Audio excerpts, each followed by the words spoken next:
from a victim perspective, we know this because they told us after what happened in January. It undermines other offences committed against other children. Yeah, so they will say their crime isn't... happened to us, because we never got that. We got failed and we got it covered over. Yeah. It's good to focus on convictions and focus on the future and prevention, but there are hundreds of thousands of victims that got failed and have never... And still not getting justice. And they're still getting failed. It's only been published. This happens in rural environments. This happens in, local communities. Oh, that's a small town. Yeah, this isn't a city crime, and it's also, there's a misconception around it being a northern crime. It isn't. Sure. This is England and Wales. This data represents crimes reported across policing in England and Wales. I think the other thing is everyone's... And I hear that, and there is nothing more. These crimes are abhorrent, they are appalling, and they are unpalatable. And I am not here to defend errors of the past, and I will not. I can't defend the indefensible. Derbyshire starts with allowing survivors reinterpret the argument. Their actual experience underlines how institutional deafness, not hindsight, let grooming gangs flourish. Make sure you like and subscribe. Shall I just talk about some of that data? Because it is exclusive new data that your organisation has shared with us tonight for our audience. So for the whole of 2024, group-based CSE, child sexual exploitation, i.e. grooming gangs, accounted for 17% of all group-based sexual abuse crimes against children. And looking at the ethnicity of suspects, and the MPCC say you have to regard these figures with caution because only just under a third of suspects had their ethnicity recorded. In 2024, as you can see there, of those suspects where ethnicity is known, just over half are white British. Pakistani suspects are substantially overrepresented in grooming cases where the ethnicity is known. In England and Wales, about 1 in 40 people are Pakistani. Of grooming gang suspects where ethnicity is recorded, about 1 in 8 are Pakistani. And what do those figures tell you, Deputy Chief Constable Riggs? What those figures tell you is the scale and the scope of what is crime-reported figures. So that is actual crimes that have been reported to policing that have been investigated to varying degrees. What that will also show you when it comes to group-based offending is it comes in all shapes, sizes and forms. So whilst there is a real focus in terms of Pakistani Asian males grooming gangs, you will see from that data that it will tell you that there are other risks to children as well, such as... Can I just say though, like, wherever there's an over-representation, there's normally a reason why that person's, whether that's gender, ethnicity, anything, where there's an over-representation, that means that there's normally an issue behind that then needs tackling. Derbyshire runs hard numbers. Riggs dilutes them into generalities.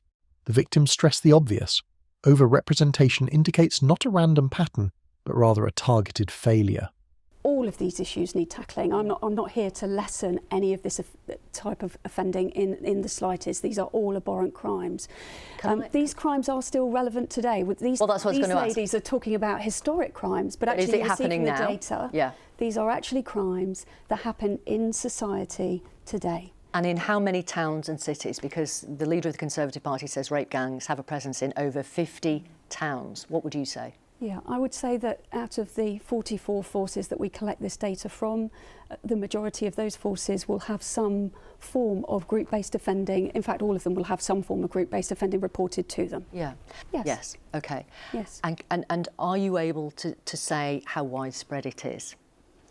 Well, you will see from the data just to the extent of what that is.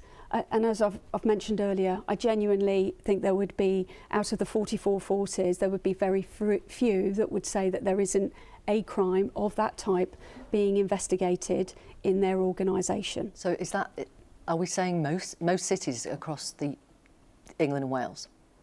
Across the country? In England and Wales, it's highly likely that there is, within that police network, and within that geography, there will be a city. But this isn't just a city crime. I just need to manage that one, if that's okay. Yeah, of course. There's nuances to these types of crime. Pressed for geographic integrity, Riggs at last acknowledges the epidemic covers counties and capitals both. Confirming survivors' worst fear, the menace never went away. Make sure you like and subscribe. Sorry now though, because you were too slow to act. because this has been going on for years, decades. This has been going on, the victims and we're can't still just be forgotten, waiting. can they? Yeah, we're still waiting. And So that's in the why last this- 12 months, we've had something in the region of about 123,000 child sexual abuse and exploitation crimes reported to policing. And then obviously some of this data really drills into group-based offending and grooming gangs. So we really should be seeing some accountability next. If them numbers are that high and you know what's going on, like we shouldn't still be begging and to like something needs to change, you know. Yeah. The empty hands of the victims collide with the vast multitude of instances. While they fill spreadsheets, statistics do not fill courtrooms. So I don't think anyone's ever been under the impression that there isn't group-based offences for more races. I'd like to know as well, like obviously after new knowledge that you know now, back from years ago, what are you actually doing different there to protect these girls? Yeah, and I can't talk about your specific crimes, okay? Yeah, so we that's an understand area that. I can't go down. But what I can talk about is what this data helps us do from a national policing perspective is it helps us understand what the risks are to children.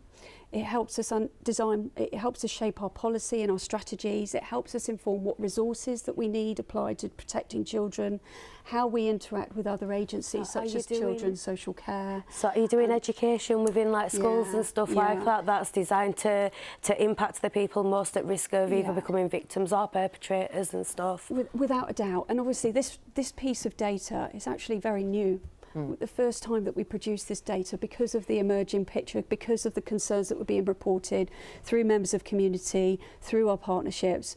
There was an investment in relation to the CSE task force, which helped us pull the data together on a national scale. I just want to clarify, is it going on now still? Group-based offending, these crimes Grooming are gangs. connected. Responsibility for Can I just ask one question? So, if a child comes in and says that they've been sexually assaulted and then comes in however many months down the line and wants to drop that, do you just drop it or will you actually look into it? No, Because mine got dropped and I got arrested for wasting police time straight away. Yeah, we Instead will of getting it looked relentlessly into. pursue those people and look for evidence-led prosecutions against those children, even if they are not willing to provide the full evidence in terms of that experience. And we will work with partners and some of the agencies who are exceptional in how they support children and the psychological trauma that they've experienced. Corporate phrases like trauma-informed, national centre sound great until survivors tell of being criminalised for seeking treatment. Sorry, Fiona. The issue has become politicised. I wanted to get your response, Becky Riggs, to that. What do you think of that? I think it's really unhelpful when we are trying to work to protect children across the landscape with all of the work that we are trying to do, which is trauma-informed, they're safeguarding at the heart of everything we do, victims right front and centre, and we will relentlessly pursue the perpetrators. When there is an acute focus on one specific area, from a victim perspective, we know this because they told us after what happened in January, it undermines other offences committed against other children. So they will say their crime isn't... happened to us because we never got that. We got failed and we got it covered over. It's good to focus on convictions and focus on the future and prevention, but there are hundreds of thousands of victims that got failed and have never... And still not getting justice. They're still getting failed. It's only being publicised now though because you were too slow to act. Because this has been going on for years, decades. This has been going on, the victims and we're can't still just be forgotten, waiting. can they? Yeah, we're still waiting. And So that's in the why last 12 months, we've had something in the region of about 123,000 child sexual abuse and exploitation crimes reported to policing. And then obviously some of this data really drills into group-based offending and grooming gangs. Riggs laments politics. Survivors lament abandonment. One side fears headlines, the other has lived the horror. Derbyshire and the victims cut away official comfort across ethnicity, region and raw caseloads. Riggs notes the history, but provides few specific solutions for the present, therefore leaving viewers wondering whether the children of today are any safer than those of yesterday. Let us know what you think down below in the comments.